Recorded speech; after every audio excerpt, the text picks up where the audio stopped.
You're listening to I Love It When, and I'm your host, Mo. I'm a speaker, coach, and connector. You're in the right place if you're looking for some inspiration and you're ready to truly embrace who you are. My intention with this podcast is to help you see that you are so much more powerful than you realize. Hello, everyone. Welcome back to another episode of I Love It When. I'm your host, Mo, and today I'm so excited to introduce you to Vira Smith. I met Vira, Zara, and Nikki, who are sisters, at the MeWe Fair, the Metaphysical Wellness Fair, which you've probably heard me mention before if you've listened to this podcast at all. I highly recommend checking out a MeWe Fair. It's a great place to experience a variety of practitioners and to attend special events, which is why I was there. I was there for a healing event that Kai Bertrand, Crystal Novak, and Matt Young were putting on. And they have another one coming up in November. So get on the newsletter list for the MeWe Fair. This last time they had 12 spots and they sold out before the event happened. So it was amazing energy. And while I was there in the crowd with the 12 people who were attending, I had the opportunity to meet the Smith sisters. They were sitting to my left, and I immediately liked their energy. And so after we went through this 2 hour event, I went right up to them and asked if they'd be interested in being in my podcast. I love sharing journeys that people go on through their spiritual growth and through learning to trust their intuition. I think it's really important to share these stories because I think it helps people who might be doubting their own journey or doubting their intuition and the signs that they receive. And so here's the 411 on Vira. Born and raised in Washington State, Vira is the youngest sibling in a family of 10 children. She resides with her sister Elizabeth in Tacoma, along with her fluffy feline Hampton. Vira has been described as a kind-hearted, nurturing listener. She is also a certified Reiki Master, Yoga Nidra Facilitator, hypnotherapist, and holistic nutrition coach. Her journey into all things healing and spiritual started with her fear of death, and it opened a door for her she would never dare to shut. She achieved a lifelong passion of working with primates as a care staff intern while finishing her bachelor's degree at the Evergreen State College in 2007. She now works to expand her consciousness, live mindfully, and reincorporate the practice of her healing modalities on others, along with her sisters Elizabeth and Zara, as a way to lean into her purpose in this lifetime in a healthy and balanced way. So, in this episode, we talk about Vira's journey and how it began from her fear of death. She even put herself on a ghost hunt, which I had to, of course, if you guys have been listening for a while, you know I had to ask about because I was like, wow, that is so brave. And perhaps that's something for me in the future, but right now I don't know. So she shares about that. She shares about her experience learning Reiki, Yoga Nidra, hypnotherapy, and holistic nutrition, and how she uses these tools in her daily life. And this brought me to this piece that I want to make sure to mention that I think was really important, which was remembering that you can take these classes and certifications for you. You don't have to become a coach or a practitioner to learn this information and use it in your daily life. And that was a really good reminder for me as well as I was talking to Vira today, because she'll be in a meeting with colleagues at work and all of a sudden be like, you know what, I could share this hypnotherapy tool with the group and it would really lower our stress and help us to feel better. This is such a great example of how these tools are meant to be used on the daily in our lives. And then lastly, one of the other things we talked about was Vira's experience with channeling different energies and what that was like for her. So I'm really excited for you to meet her. I hope you enjoy this episode and feel free to reach out with any and all questions. All right, here we go. Hi, everyone. Welcome back to another episode of I Love It When. I'm your host, Mo. And today I'm really excited to introduce you all to Vira Smith and have her on the podcast today. I'm going to share more with you all. Well, you all just listened to the intro, so you know how I met them and why I've asked them to be on the podcast. And I'm just really excited to dig into more of Vira's story today and for you all to get to know more about her and her gifts and what she has to offer. So thank you so much for being here with me. You are so welcome. And hello to everyone. Can you Yes, please so start off by just sharing, a little bit about your story and who you are? absolutely. Okay. So I am actually the youngest of 10 children. So dead last, there's about 20 years between me and my oldest sibling, same mom and dad. So I feel like that has kind of guided me a lot in what I've done in life and my perspective. Hmm. So as the youngest child of 10, I actually also have taken up interest in like holistic nutrition. I have interest in Reiki and practice Reiki as a Reiki Master, and also doing some hypnotherapy. I got some certification for hypnotherapy and yoga nidra, which is another amazing practice that not enough people know about. And just overall, like I'm the type of person that I love to help. It's always been a perspective of helping. How can I help another person? And honestly, a customer service perspective in a way that's just Mm, where I am. I'm a kind person and I love to listen. And I don't just listen with my ears, I listen at people, like what they're saying, and then also what their actions are saying, and then what their energy is saying. okay. I love that. And how did you get to this place where you started to decided like I'm going to start investigating more and learning more about nutrition and about energy? What got you there? Well, energetic wise, I'd say that there was a deep interest in energy work and anything associated with energy when I first kind of dove into like just being curious. I was there's a fear of death, and I say that Mm, it was probably around 2000, well, maybe 2005, 2004, where I just kind of had this fear of death and kind of just like sitting there, like there's got to be something more than just fade to black, or someone's going to hell for all these sins. And mm, so I had these questions, and one of my sisters had this trilogy of books from Sylvia Brown. And after reading some of those books, and she talked about a spirit guide that she had and how she got direction, and after afterlife, like what they've explained to her, and something about it to me clicked so much more than anything I had ever heard. mm, Because I grew up, I was baptized and confirmed Catholic. mm, So there was just something about the spiritual side of things that just really intrigued me and really called me. So that really pulled me in. And then as far as the health and the nutrition, I'm a type 1 diabetic. I've been okay. type 1 diabetic for over 30 years now, and it runs in my family.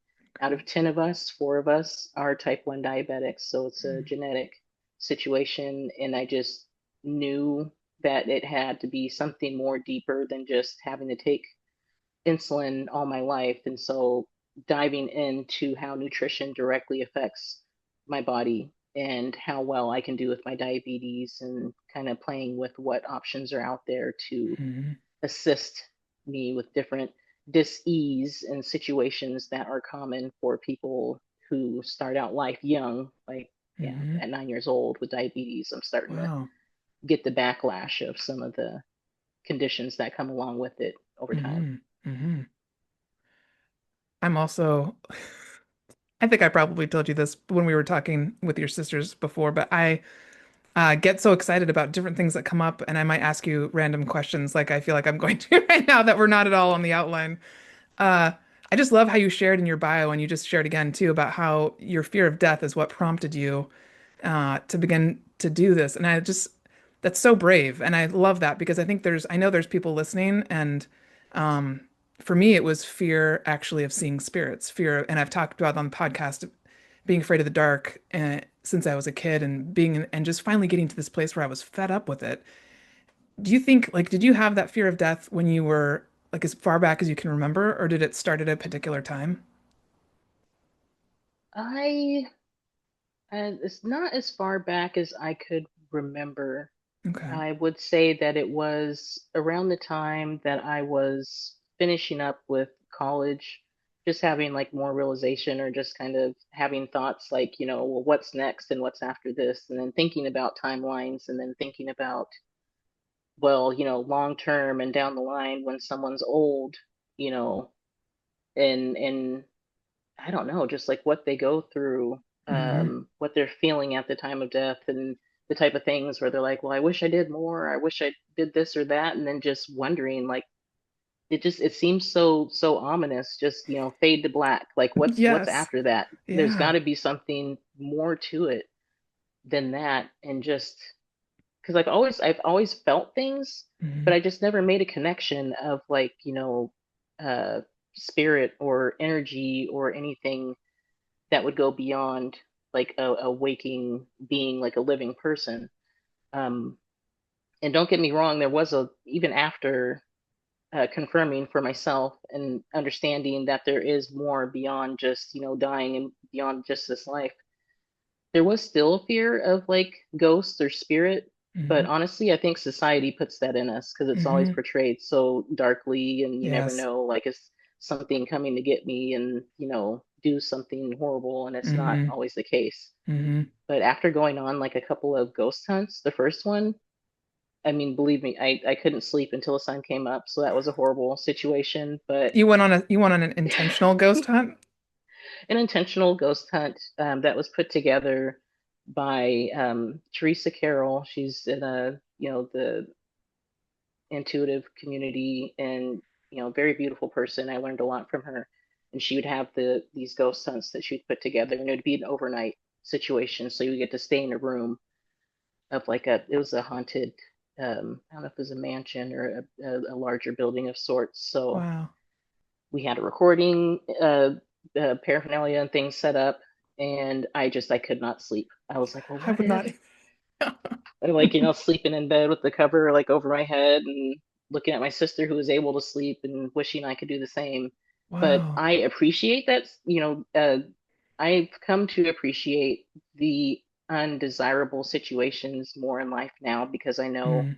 after having that and then going on a second one, I Hmm. was more at ease and I Hmm. was more understanding of what the situation is and spirit and ghosts and people in the in between and what's going on. It's not about trying to harm someone. It's just Hmm. they're where they are, we are where we are. Hmm. Sometimes there's a little bit of that overlap Hmm. and just kind of not well playing with it, but just kind of investigating and finding out more. Hmm. Wow. Again, that's very brave. That would have that would have definitely been me too in the bed, like not sleeping for most of the night. Maybe that's future stepping out of my comfort zone for me experience. Yeah. Baby steps, yeah. Yeah, yeah. Because I agree with what you said too about once you go through that experience and you come back and you do it again, all of a sudden more of the fear is removed and you can appreciate and also come from more of a even more curiosity. Yeah. So interesting. My other random questions about hypnotherapy. What led you to hypnotherapy specifically? There was this draw to it. So I never did research about it. I hadn't experienced it personally. The only exposure I had to it was like hypnotists on TV, like the traditional ones that are where they're like, go to sleep and they make someone like, squawk like a Yes. chicken or do something. But just when I thought about it more deeply and what it could potentially do, and reading the information for the program at the school I went to, my sisters and I attended the Southwest Healing Arts or the SWIHA, so Southwest Institute of Healing Arts in Arizona. And they had a program for hypnotherapy, and just something called me to it. And I've always been described as someone who's very calm and Mm-hmm. relaxing.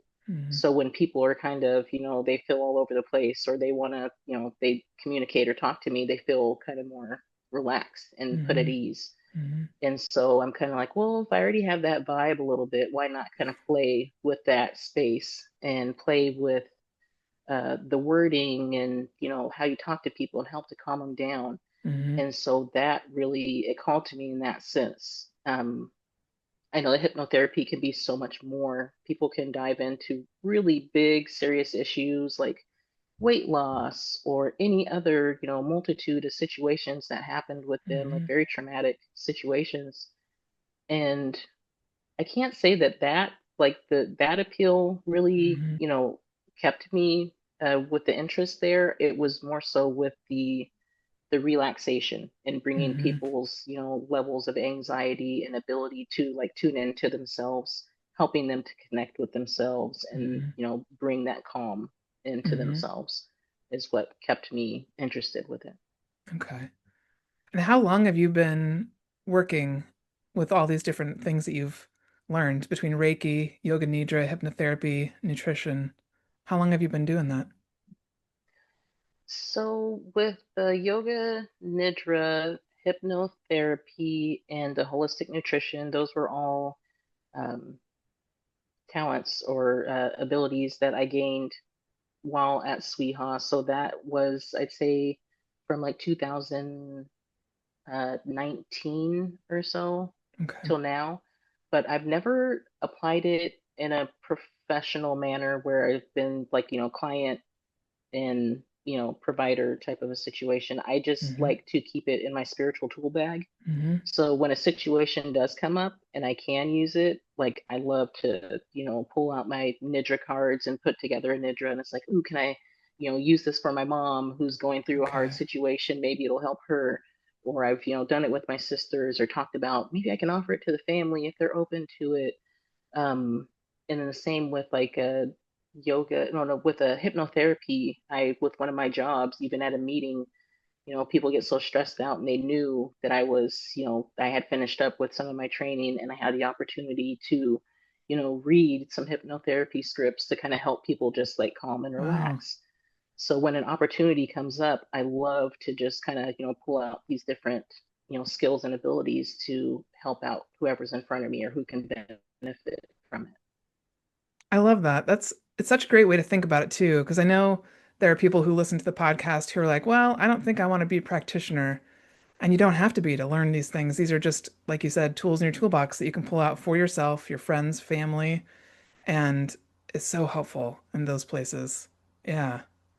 Which is your It favorite is. for I love you, it. or what do you find yourself drawn to for your own personal self the most of the tools that you For have? my For my own personal self, I'd say that nutrition, Okay. what I did learn for nutrition is the biggest one for me, especially Mm-hmm. with the diabetes, because it's a Mm-hmm. daily, throughout the day type of situation.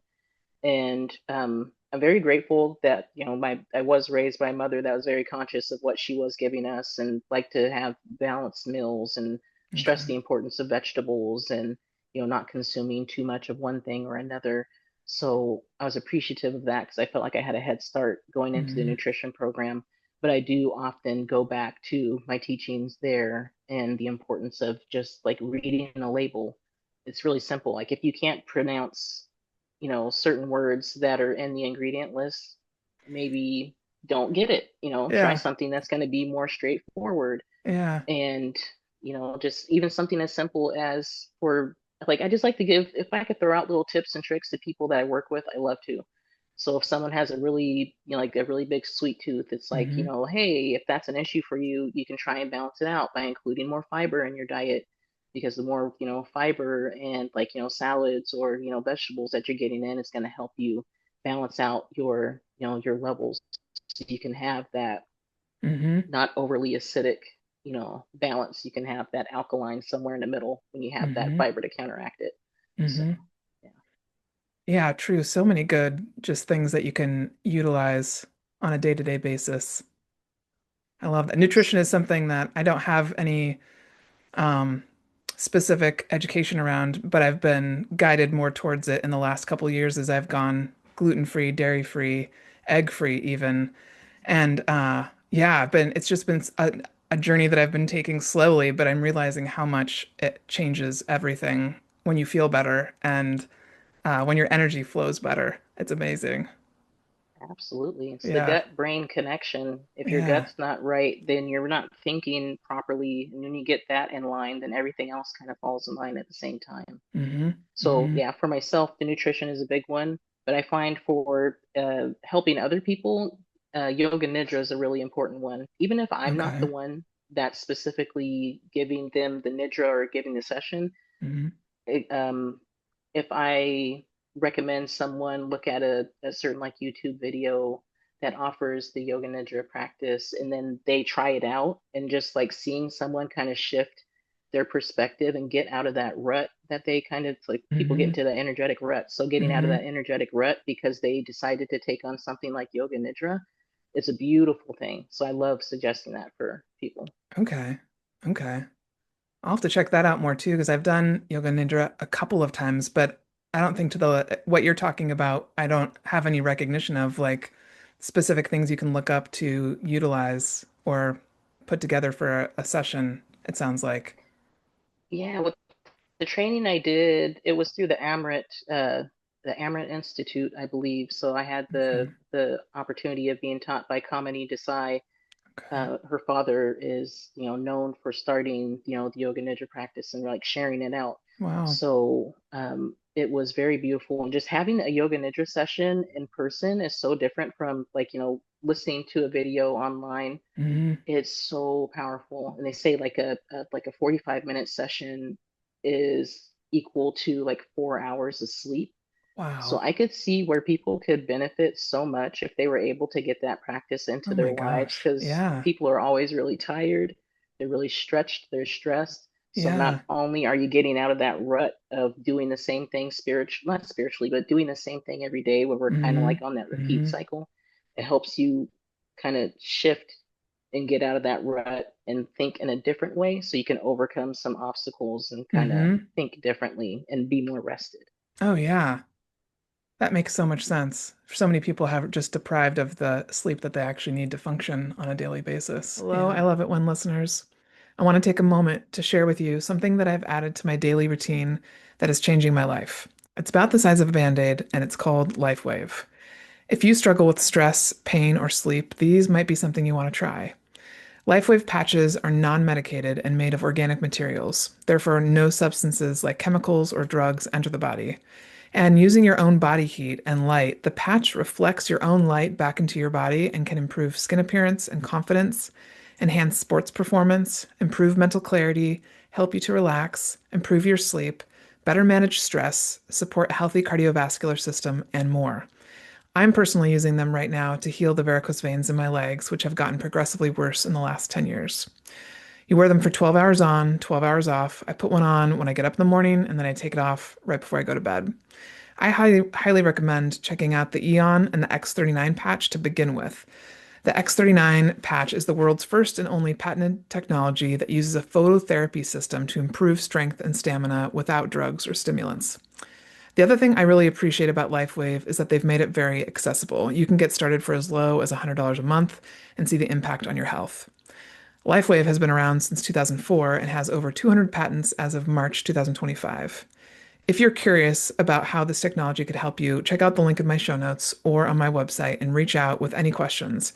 I have also officially started a team, so if you're interested in selling these patches as a part of my team, I'd love to connect with you about it. So, how did you and your sisters start doing some work together? It was closely tied to our time in Arizona. We made the trek from Washington State out to Arizona to attend the, school at Southwest Institute of Healing Arts. And so while we were there, Nikki had already been trained as a Reiki Master teacher. Mhm. And she wanted to open it up because she had people in her classes at the school that were kind of interested in Reiki. So she opened it up to, the people that she has been, she was meeting in Arizona and decided, hey, Zara, Vira, come on, you guys can learn as well. So we learned from her. And in the process of practicing, because as we're learning the practice and reading through the workbooks, we are also like doing hands-on, to get experience with, Mhm. all the people that we're working with. And there was something, I believe it started when we were three practicing with someone else who was also learning and them just being like, wow, like you girls, like there's something about the three of you when you're together that your power is just like really strong. And so we're kind of like, like Mhm. let's play with this. Let's check this out a little bit. Mhm. So at the school, we had the ability to like rent a room and, advertise, like I think we called it group Reiki or something along those lines or family Reiki. And we'd have someone come in and we would, go through our steps of a traditional hands-on Reiki session. But then we realized that while we were doing that, that sometimes we would get intuitive hits. Mhm. So when I say an intuitive hit, like just something kind of pops into our head or like about the person, or it can be an image or a word, Mhm. or a sensation, because a lot of times, like the body carries like cellular memories. So when you have hands on someone and you're just trying to, bring in that energy, that universal energy to kind of refresh that, their existing energy and like release what's old and stagnant and no longer serving them, you can pick up on what's there, like, actions or hurt, past injuries. Hmm. So sometimes that would come up, and it felt good because it would be like a confirmation. We would tell them at the end of the session, like, did anything come up for you? Well, I saw this or that. I saw specific imagery, um, like maybe water. They say water is a representation for emotion. And so Hmm. that was something I would see with someone where it's like a faucet where it was either dripping or you try to turn it on and the water's just dumping out. So I'm like asking, like, do you have issues with your emotions? Like, are you like being like overly, is it way too much for you, or there you feel like you can't Wow. connect to it? And they're like, actually, yeah. So it's just, yeah, a lot of amazing moments, or people getting off the table and just like almost crying, just feeling like it's from what someone said to me before, they said it's like unconditional love, like feeling this powerful unconditional love and just Hmm. being like, you know, awakened in a way.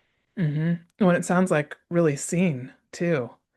Yeah. Like that, I like how you described how you get messages because that's something I've had to learn over the years too is hey, these images actually mean something and it's like a language you're developing with your guides and with source. But I think that process of someone feeling fully seen and then to feel the love with it too, yeah, it can be really overwhelming and such a beautiful thing to see too and to feel myself. Yeah. Yeah. How cool. So has the rest of your family been open to conversations you'd mentioned earlier, that sometimes you'll think of the different tools and, hey, I wonder if my family would be open to this, or what's that journey been like for you? It's a little bit of a mixed bag. So we have some people in the family that are open to it. We have a niece that's also she's gone through Reiki certification, and so she has an understanding of it. Um, and we have like everyone in the family is spiritual in some way or another, but not everyone's just completely open to it and discussions about it or hands-on about it. So yeah, I know that one of my brothers, and then maybe like one of my other sisters outside the trio of us. When I speak of the trio, it's usually me, Nikki, and Zara.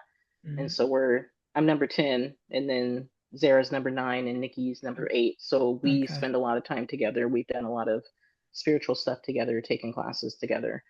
Um, so some family is open to it, and it's Hmm. it's interesting to see a little bit of the journey too as some of our nieces and nephews get up, as they're starting to see those connections, or maybe even some of our sisters or older siblings might open up to some of the stuff, and we can kind of squeak in some information here or there, or suggestions or conversations.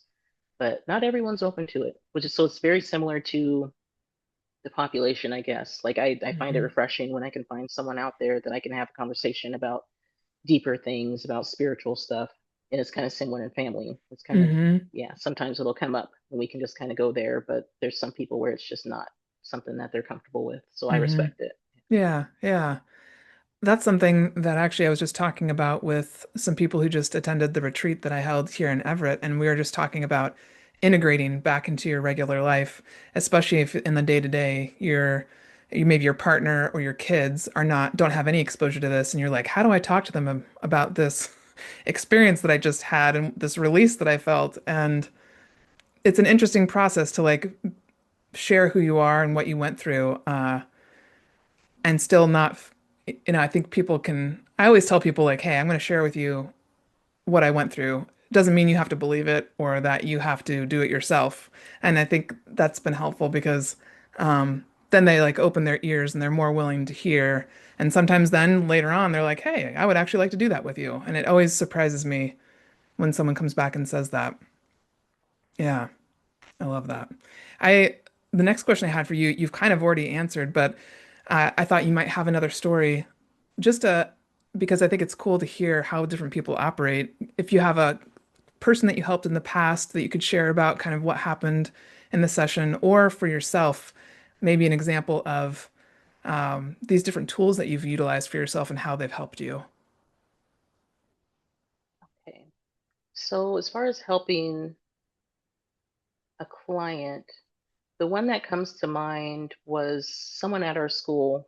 They were also a student as well, but they signed up for a session with us for with Reiki. And like I didn't know it at the time. I didn't know a lot about this individual before they had their session, but come to find out after they had their session with us, they said that they were able to, because they were working on a book. They're like this is exactly what I needed. I was able to finish my book. Wow. Um, I was able to come up with a title, and they're like things just kind of clicked for me. And I think it had something to do with because there's seven girls in the family, Okay. and they're like a that yeah I can't say what the title of the book is, but there was a lot of symbolism for them and just that energy that they were able to take in. Like it just kind of made things click for them, and it helped them to move forward with what they aspired to do. So for me, that was a very beautiful thing, a Yeah. very tangible, yeah, response that they were able to take that, and it helped them achieve something that they wanted to achieve. Mm-hmm. So that stuck with me for sure. Um, yeah. Um, Outside of that, I don't know, just getting confirmation for different things that come up. I don't know that it, well, they say that when you do help people with Reiki energy, because you're a channel, so you're helping the universal energy move through you into the person. So in a way, you're working on yourself as you're working on others. So I can say that doing the Reiki energy or providing Reiki energy with the Reiki shares that we did in Arizona, and just having confirmation after seeing certain things and talking to the people that were on the table. I didn't always know what it meant when I saw it, but getting that confirmation that that is a part of their life. What comes to mind for me is a gentleman that was, I'd say he's maybe in his 50s, and he kind of had a little bit of a cough and, going through some stuff and doing the Reiki session. I just like kept seeing someone jump and talking to him. And it's like, I know this sounds really weird, but I just keep seeing someone jump off of something and then getting back on and jumping off. And then he confirms to me, he's like, well, I do work, like he sets up construction sites. So he would sit on the back of the truck and he'd have to jump off and put the cone down and then get back on the truck and then go somewhere Yeah. else and you have to jump off and do the same thing. So just having confirmation that Yeah.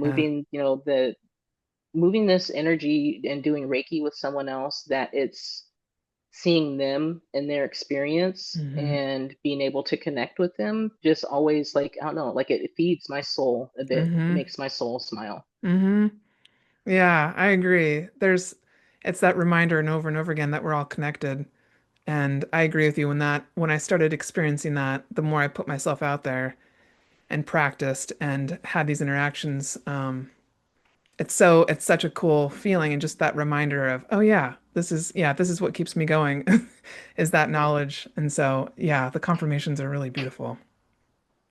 absolutely. Love that. One of my favorite questions to ask people is if you could define what intuition is for you or how you define it, because I think everybody describes it a little bit different, which I love because I always feel like everybody has an audience. So you have an audience because there's a certain group of people that are only going to understand it the way you say it versus how I say it or somebody else says it. How would you describe what intuition is? I would describe it as an inner knowing.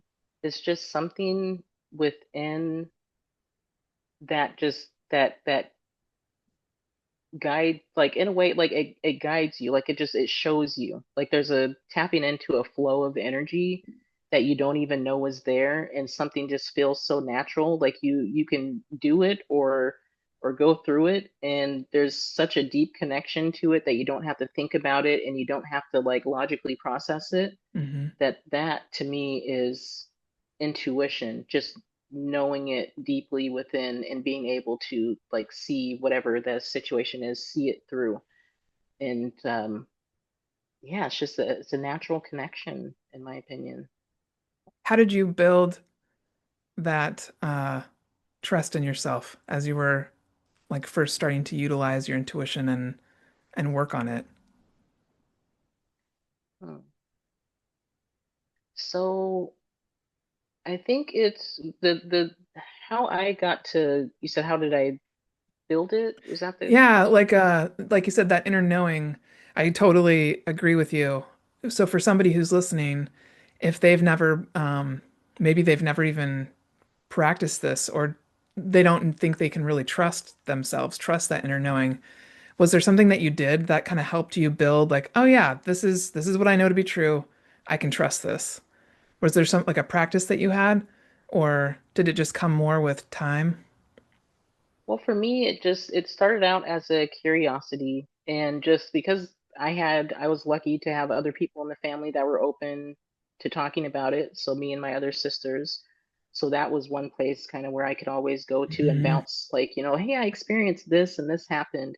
And they can confirm, oh yeah, I've had that happen before, and this is what my experience was. So having a sounding board was Hmm. one way. Reading, so just like reading different books about intuition and what different connections can be, what it feels like, and what when you feel a certain thing, what that can or cannot be. I can't. I yeah. I for this for some reason that I'm blanking on that one. That's okay. No, that's a great starting point. And such great examples too of like put yourself around a group of people who you can talk about this with. So if your family is not that group, maybe you find people through a meetup group, or you find people, you go to a yoga studio or somewhere where that conversation is more likely to happen, which I think people don't even realize how powerful that is, connecting in with a group of people who are open to talking about all of this stuff. And then reading. Yeah, there's I always joke with my partner Tom is such he reads so much. We're both avid readers, but I was like, you should maybe work for the library because he's such a proponent of like, hey, go look up some books on this. Like people have written so much in history about their experience with just this topic, and so it's yeah, I think that's a fantastic place for people to start. It Uh, is. Actually, that reminds me that yeah. it teeters the line because I realized that being the youngest in such a large family, I did a lot of my time, like, as a child growing up, a lot of it was observing what was going on around me. So I was a very quiet child, but I was paying attention to what people said, how they said it, what their tone was, what were their expressions, what were their actions, Hmm. and kind of taking that into the world in a way where I'm kind of sometimes I still try and figure out, like, am I picking up and sensing and feeling something, or am I just reading this person? And believe me, it can be sensory overload because I like people are interacting with me and I'm trying to read who's talking to me, and then someone over here makes a face and I'm like, well, what does that mean? But confirming and talking to people and finding out, like, hey, what are you feeling, or are you okay? And then they talk and it confirms, like, okay, I felt that there's a sadness there, and then talking Yes, to them so and they true. confirm that that's going on. So that's another way, is just kind of checking in. It's weird. And I watch a lot of like reality TV, not like the I try to stay away from the trashy stuff, but I can't say I completely do. But reality TV for me is another way to kind of like read expressions and what are people saying and what are they doing and is this Hmm. true? Hmm. And even some YouTube channels where they break down Hmm. how people respond and what their actions are and what it Hmm. says. So I Hmm. love that type of stuff. I could definitely identify with what you just said. I've never had somebody explain it like this before. I did the same thing, and I was the oldest of four kids, but observing everything, watching everything, and I was quiet. I always say, like, I really didn't start talking much until my 30s. I was just observing, taking in, absorbing, learning all the stuff. But now I just had this experience a couple days ago you reminded me of where I was having a conversation with Tom and I brought up something came up and I couldn't figure out why, but I had this feeling in my body that I have sometimes in my chest where I realize it's a frequency thing. Like somebody says something, and I would, in previous years, I would think, oh, that really bugs me. Why does that make me anxious or mad or what is it? But now I know it's actually, it's like the sign I get that there's something in that person that needs to come out, like it needs to be spoken. And so we keep talking, and within, I think we had to take a break and then come back to it. So it's maybe like 20 minutes of talking. Something came out, and as soon as he shared it, I was like, that was it. And I felt a release, and I was like, that was what needed to come up. But the way you just talked about it, it was such a cool way to say it, like to get the practice of discerning, am I just reading a person or am I sensing some other energy in the space with them or something? That is something I'm still avidly practicing. And I think we'll be practicing for a while because yeah, I'm just always observing so much about people that it is like overloaded. My sensories get overloaded. Yeah. Yeah, yeah, Huh. I totally understand that. Yeah. Do you want to talk a little bit about channeling? Because I know we talked about that with your sisters, and that just came up to mind. This has been something that I've just been recently exploring, and I wonder if you could talk a little bit about your experience with it and how it works for you. Absolutely. So channeling was something I learned. I don't know remember the exact year, but if I had to guess, I'd say it was probably around 2014, Okay. 2013. And it was a class that was being held by someone who had been practicing channeling for many years. And so she kind of gave us a breakdown of what it is and gave everyone a chance to try it out. And I remember the first time that I actually connected, like you have to really like calm and center and ground yourself. It's very important that you're grounded and connected to the earth and protecting yourself at the same time. And it's taken you almost through like a almost like a guided meditation in a sense, where your eyes are closed and you meet with yourself. And that's how I always saw it, is I'm meeting with myself. I see myself like I have to pass through this archway and there's this bench, and there I'm sitting there on the bench. I see myself, I greet myself, and you know, make sure that I kind of, put my hand on my own shoulder, and then kind of calm my energy down and call in who I am willing to communicate with. I know they say it's best to communicate with someone that's going to be closer to your own frequency. Down below, or people who are lower frequency aren't really, I don't feel, are going to have anything great to share. Mm, But then anyone too far up in energy or vibration is going to also tire you out. So typically, well, oh, okay, I'll just say with my first experience, because it was so wild just to kind of open up, and then I kind of had to question myself at the same time: is this real, or am I making up a character? hmm My eyes were closed because it just felt more comfortable not to see the faces of the people around me who are responding to what I had to say, or how I was speaking, or what my hmm demeanor was. So my eyes were closed, and I actually shared, what this person had to say. Like to me, I can feel the person's energy, their words move through me. I don't have new vocabulary, but it's going to work with whatever I do have available to me. But it may come with a little bit of an accent, or if hmm it's a male voice, it may come with a little bit of a shift in tone. And I remember with the first time channeling, for the person who was teaching us, she had asked a question like, "Am I going to have grandchildren?" And I was able to predict. I think it was like within a year that they were having grandchildren, and in like a month or two of when they would expect their first grandchild. And from there, after the first experience, sometimes it would just be like it. Sometimes it would be just like a really great conversation with people. When we're talking about spiritual stuff, like I start to get this like sensation over me, and so I'm feeling energy of like people. It's almost like on the other side, maybe they know that I'm available to channel or provide information, and when it's something that I'm so like passionate about, they are kind of like this spiritual tap on the shoulder, like, "Hey, I want to share something." And so every once in a while, just like, I'm getting a feeling like I need to like channel something. And I just kind of like slow down and I breathe and I walk myself through those steps. And then the person kind of comes in and they share. hmm And I haven't been videotaped doing it. I'd like to see myself, but people say that my whole demeanor changes. Like I was saying, sometimes the accent can change completely as well. And some of the characters that come through are very like wild or crazy, or the way that they communicate, or just it's interesting, but it's always valid what's being something that's being said, or their connection to what is in the best interest of people that are around me at the time that I feel like doing, or like I feel like I need to communicate.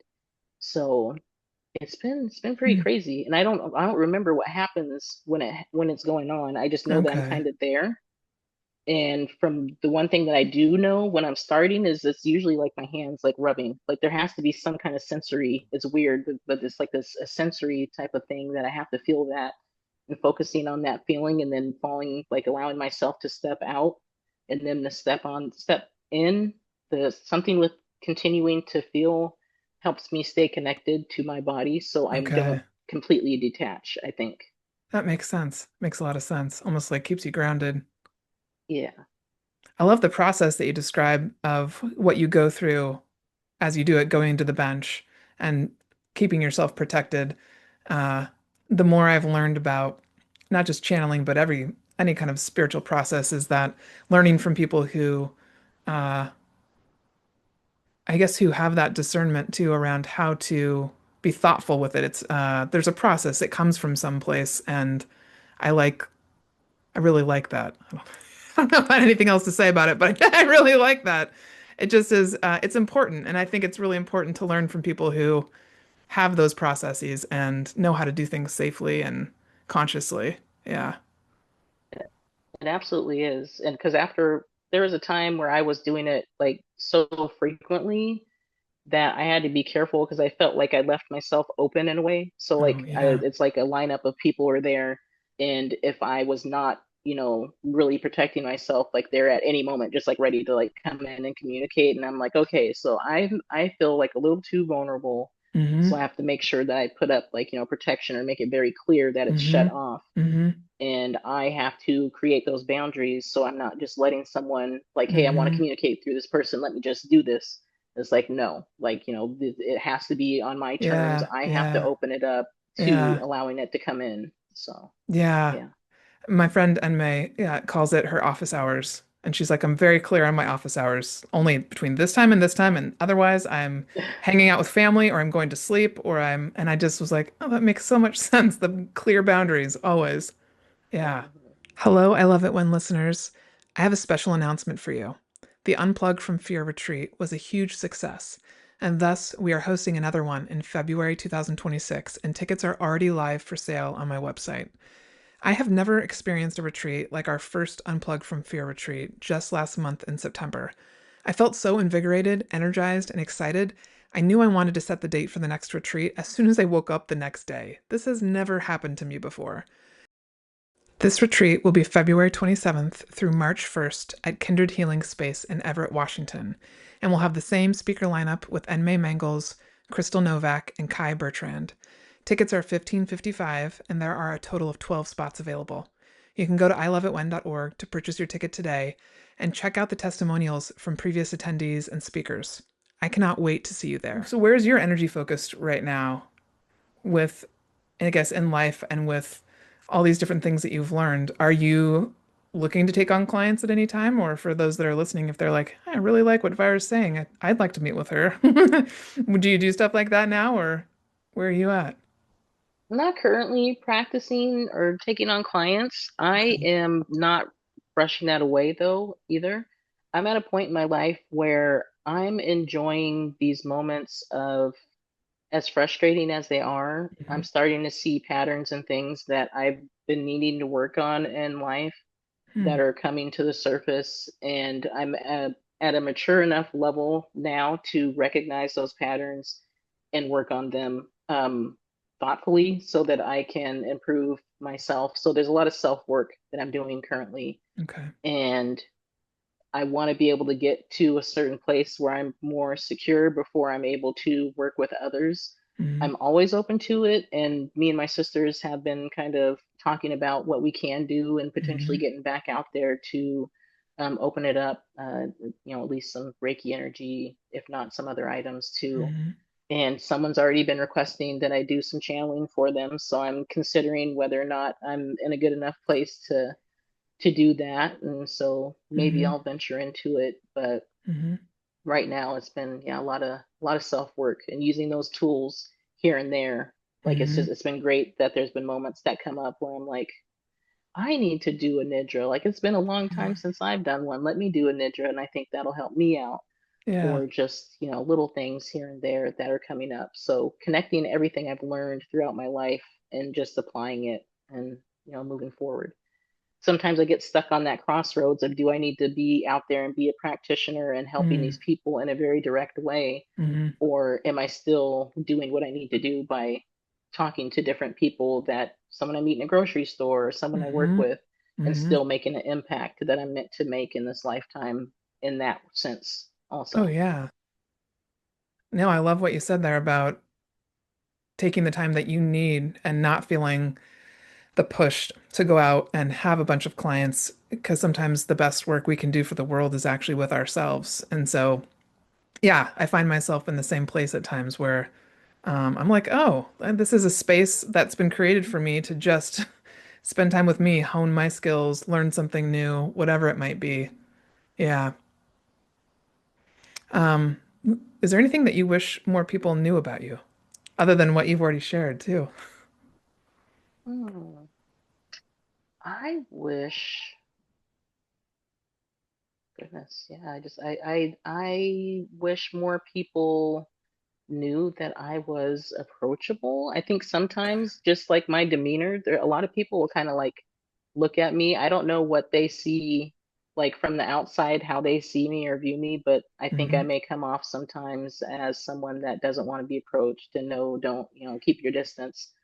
But I love to have a meaningful conversation, so I'd love for people to know that. Yeah, I I love appreciate that. meaningful conversation. Yeah, cool. Was there anything else that I haven't asked you that I should have that you want to share? Um, Nothing at this point. Yeah, I think we've covered quite a bit. Just, Okay. yeah, And yeah. if anyone did want to get in touch with you, what's the best way to do that? If they just wanted to have a conversation with you. If they want to have a conversation with me, they can find me and I'm aging myself right now, I'm sure, um, on Facebook. I still have a Facebook page. So, yeah, Vira Smith. And beyond that, I'd have to give you my information so that you can post it, make it available Okay. to others. I have a Twitter page that I never go to, Okay. um, because I'm usually like a very practical, right here, right now type of person, and getting on social media is not always my priority. So those things tend to I fall to the totally get that. wayside. Yeah, that's like I think that's a great thing. Yeah. Well, awesome. Well, I always end each episode with what's your current I love it when for either for yourself or for the world right now.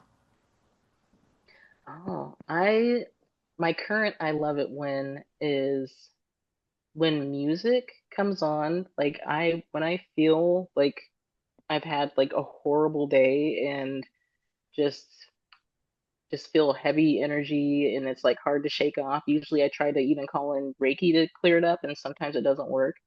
But music, like turning on music and helping it to switch my mood and how effective Hmm. it is at literally Hmm. changing the vibration around me is a beautiful thing. So I love using music to help me get out of my funks or to just change my mood altogether. Yeah.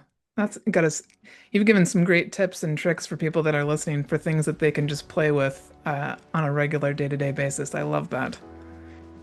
Well, cool. Thank you so much for sharing everything you did. I really appreciate this. I'm excited to get this episode out to people. Yeah, well, thank you for having me on. It was a blast. Yay.